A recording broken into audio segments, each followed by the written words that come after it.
So, a lot of you know that H.P. Lovecraft was pretty phobic of a lot of things, including microbiology, the sea, and, well, we know the other stuff. But he did say something about the sea that I want to quote to you. "I cannot think of the deep sea without shuddering at the nameless things that may at this very moment be crawling and floundering on its slimy bed." In other words, I guess stay away from the sea.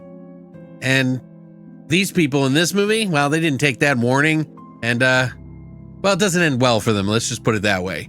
Let's get into it.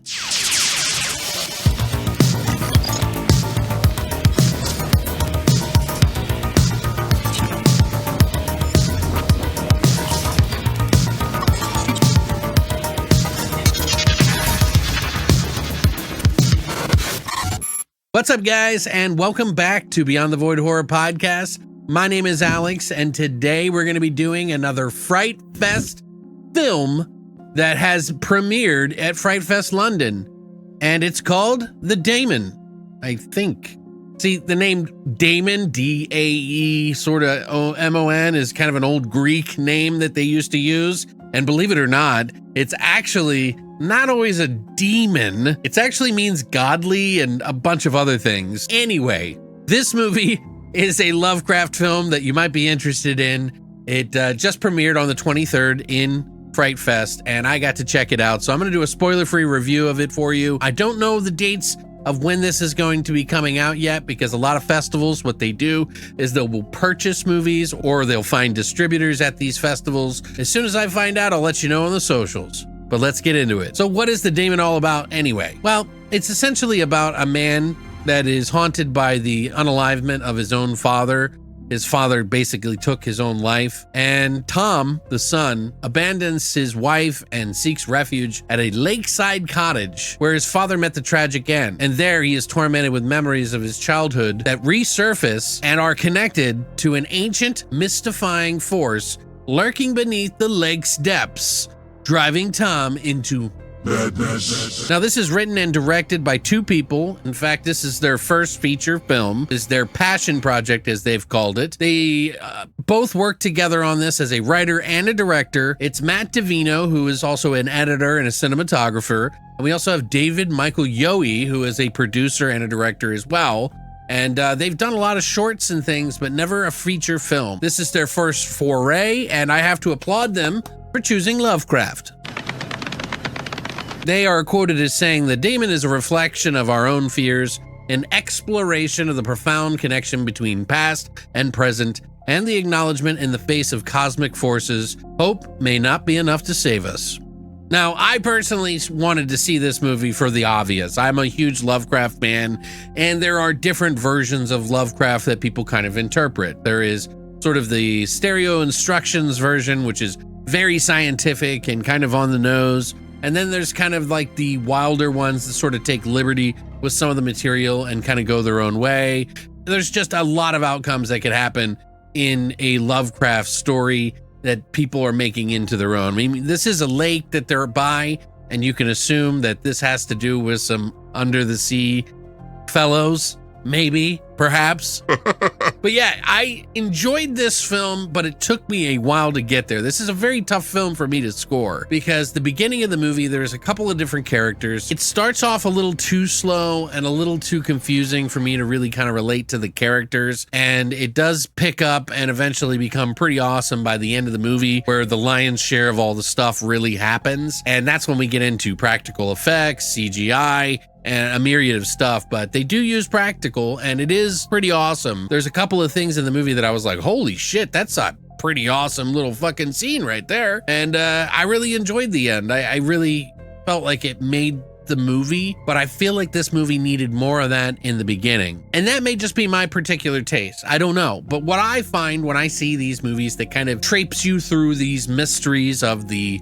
Lovecraft universe, they sort of kind of dangle little pieces in front of you and lead you up to the main course, so to speak. So what I mean is that throughout the film, there are these moments that happen that kind of string you along to make you interested in a film, and especially in the Lovecraft universe. A lot of people like to really kind of save that bang for the very end. And I think that movie has chosen to go that path, and some people prefer that. Me personally, I like to have a little, little path of treats along the way to kind of sustain my interest and curiosity and keep me in this buzzing sort of realm. This movie does try to attempt to do some serious, heavy vibe stuff, but for some reason, and I don't know why, but in the screener that I saw, literally all the bass was cut from the film. And I don't know if that was an attempt to make sure that people didn't steal the film, but it really took away from my experience because I try to put my headphones on to experience the max out of it. I don't know if that's part of the movie or not, but I could not hear any bass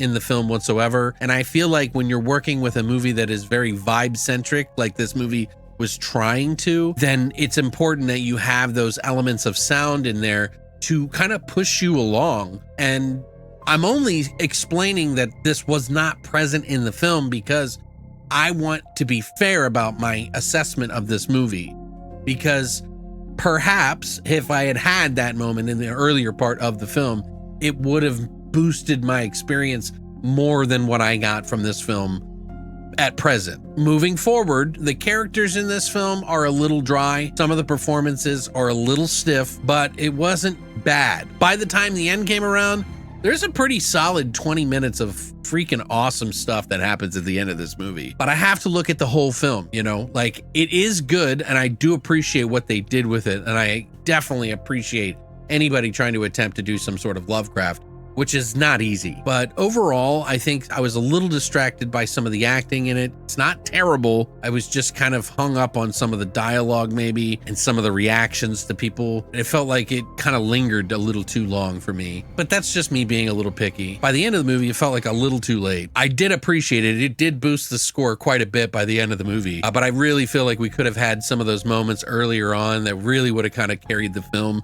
for me as a viewer. But I definitely see some promise here. There are some really good shots in the film, and they definitely have some talent here, and I would look forward to seeing another film from them in the future. And I hope they don't shy away from Lovecraft. And I personally feel like this is somewhere around a 6, maybe a 5.5. I would lower your expectations a little bit because people on Lovecraft tend to have expectations that are unreasonable. Most people do. Considering that this is an independent film, they can only do so much, and some of the practical they did here is actually really good. But that's just my opinion, and that's just one guy in a sea of opinions, a sea of opinions.